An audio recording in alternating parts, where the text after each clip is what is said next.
One of the unique things, Rahul, about Pundits for Pakistan was that it's about much more than cricket. It's about India and Pakistan, that famous tour of the Indian team in 2004, 5 or 6 Pakistani cities.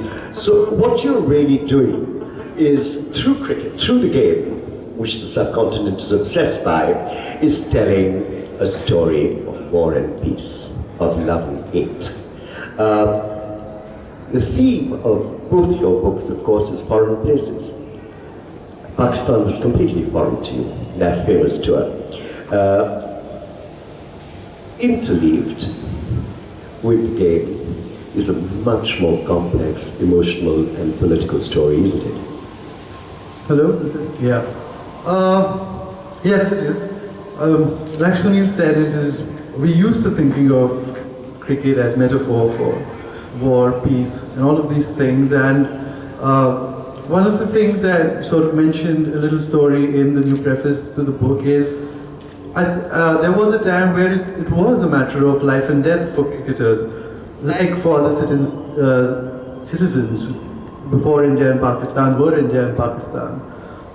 And that story is about 2 Punjabi cricketers, Fazal Mahmood and Lala Amarnath. They were both Lahoris, and they both went on to captain their countries.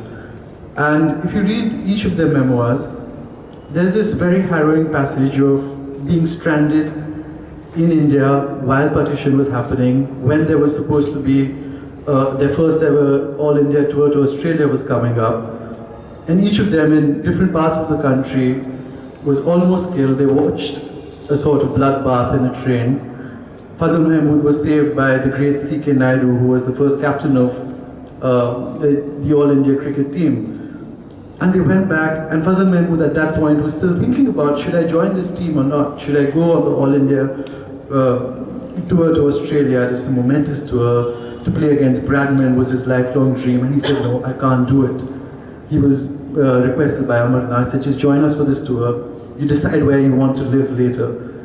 He said no. He told the chief minister of the newly, the Pakistani Punjab province, said, do you want me to bring laurels for India? I won't do it.